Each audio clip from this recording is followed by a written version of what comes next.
दोस्तों आज की वीडियो में हम डिस्कस करेंगे फिलिप लार्किन की लिखी हुई एक बहुत ही फेमस पोएम जिसका नाम है डिसेप्शन। इस पोएम में फिलिप लार्किन ने डिस्कस किया है एक ऐसे इंसिडेंट को जिसमें एक यंग महिला का रेप होता है। और इस पोएम में फिलिप लार्किन ने एपिग्राफ लिया है मे ह्यू के एक work London labour and the London poor से। इस वर्क में भी एक महिला के रेप को डिस्क्राइब किया गया है। तो हम लाइन टू लाइन पढ़ते हैं। पहले हम एपिग्राफ को डिस्कस करते हैं। Of course I was drugged and so heavily I did not। यहाँ पे वो लड़की बोल रही है कि हाँ I was drugged, मैं नशे में थी and so heavily और इतने ज्यादा I did not regain consciousness until the next morning। वो लड़की इतनी ज्यादा नशे में थी कि वो दोबारा से होश में नहीं आई till the next morning, अगली सुबह तक। I was horrified to discover that I had been ruined। और मैं बहुत ज्यादा डरी हुई थी। I was horrified to discover, जब मुझे पता चला that I had been ruined, कि मुझे बर्बाद कर दिया गया है, मतलब कि उस लड़की का रेप कर दिया गया था। and for some days it was inconsolable, और कई दिनों तक मैं थी inconsolable। inconsolable का मतलब होता है उस परिस्थिति को जिसको सांत्वना से, कंसोलेशन से संतुष्ट नहीं किया जा सकता। and cried, और मैं रो रही थी like a child, एक बच्चे की तरह। to be killed, यहाँ पे killed का मतलब है दोस्तों कि उस लड़की ने यहाँ इच्छा जाहिर की है मरने की, कि मुझे मार दिया जाए। और sent back to my aunt, और उसको भेज दिया गया उसकी आंट के पास। ये एपिग्राफ फिलिप लार्किन ने लिया है मे ह्यू के एक work London labour and the London poor से। अब हम पोएम को डिस्कस करते हैं। Even so distant I can taste the grief, और मैं इतनी दूर हूं बट आई कैन टेस्ट, मैं फील कर सकता हूं द ग्रीफ, उस लड़की की पीड़ा को। यहाँ पे पॉइंट बोल रहा है कि जिस जगह पे उस लड़की का रेप हुआ था मैं उससे काफी दूर हूं बट फिर भी मैं उसकी पीड़ा समझ सकता हूं। Bitter and sharp with staff he made you gulp, और उसका टेस्ट कितना बिटर और शार्प था, और उस रेपिस्ट ने ये ग्रिफ उसके ऊपर थोप दिया था। ही मेड यू गल्प, और उसने तुम्हें बना दिया। ही मेड यू गल्प, और अब ये पीड़ा इस यंग वुमेन की लाइफ का एक हिस्सा बन गई थी। The sun occasional print the brisk brief worry of wheels along with the street outside. और जब उस लड़की का रेप होता है तो ये संसार जो है, ये वर्ल्ड एज इट इज चल रहा था।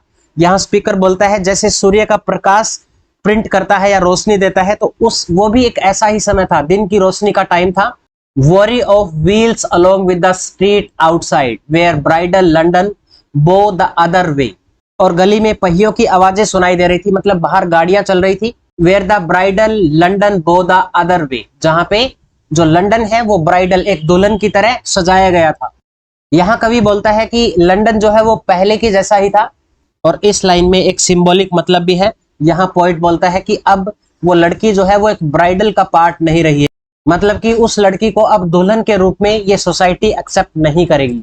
And light unanswerable and the tall and wide forbid the scar to heal and drives shame on hiding। यहाँ स्पीकर वुमेन के स्टेट ऑफ माइंड को एक्सप्लेन करता है। एंड लाइट, एक रोशनी है उसके जीवन में अभी भी, और जिन गलियों में वो लड़की चलती है वो गलियां काफी लंबी और चौड़ी है। वो लड़की जब इस रास्ते पर चलती है तो उसको गलियां लंबी और चौड़ी लगने लगती है, क्योंकि जब वो गली से जाती है तो लोग उसको घूरते हैं, और इसी चीज ने इसके घावों को अब तक हील नहीं होने दिया है। जो लोग उसको घूरते हैं उसकी वजह से वो हील नहीं कर पा रही है। And drive same out of hiding, और सोसाइटी अब उस सेम को बाहर निकालने की कोशिश कर रही है जो अब तक छुपाई हुई है। लोग उस इंसिडेंट के बारे में जानकारी मांगते हैं और सवाल पूछते हैं। All the unheard day you mind lay open like a drawer और ऑफ नाइफ्स, और पूरा दिन उसका दिमाग खुला रहता है जैसे कि एक चाकू रखने का दराज होता है, उसकी तरह है। यहाँ पे पोइट ने उस लड़की के दिमाग को चाकू रखने वाले एक दराज से कंपेयर किया है। यहाँ पोइट ने इस इंसिडेंट के बाद की कंडीशन को डिपिक्ट किया है कि समाज के रवैये ने उस लड़की की लाइफ को बिल्कुल बिखेर दिया है।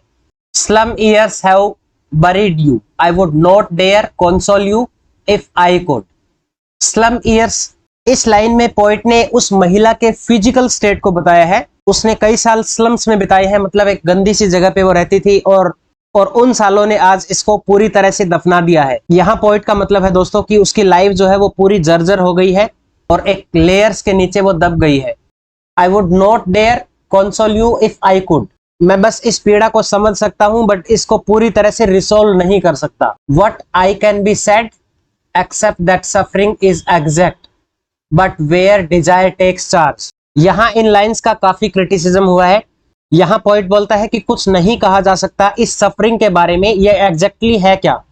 वो यहाँ उस रेपिस्ट को ब्लेम नहीं करता है, परंतु उसकी डिजायर्स को ब्लेम करता है जो उस रेपिस्ट ने महसूस की थी। उस रेपिस्ट के जीवन के बारे में जो उसकी समझ थी, वो क्या सही है क्या गलत है, वो उसकी इच्छाओं में खत्म हो गई। मतलब उस इंसान की डिजायर उस पर काफी ज्यादा हावी हो गई थी, इसीलिए उसने ऐसा कदम उठाया था। For you would hardly care that you were less deceived. यहाँ स्पीकर वापस उस महिला की ओर टर्न लेता है और बोलता है कि वो महिला कैसे लेस डिसीव्ड रही है उसके रेपिस्ट या उसके अटैकर से। Out on that bed then he was stumbling up the breathless stair to burst into fulfilment desolate attic. यहाँ वापस फिर पोइट रेपिस्ट के बारे में बात करता है। वो बोलता है कि उसको इस बात का पता था कि ऐसा करने से मेरी कुछ संतुष्टि हो सकती है, बट रेप के बाद उस व्यक्ति के लिए यह भी क्लियर था कि ये ग्रैंड प्लेजर जो है अब उसको ज्यादा टाइम तक नहीं मिलने वाला और वो अपनी ही डिजायर्स के सामने हार गया है। आज की वीडियो में बस इतना ही।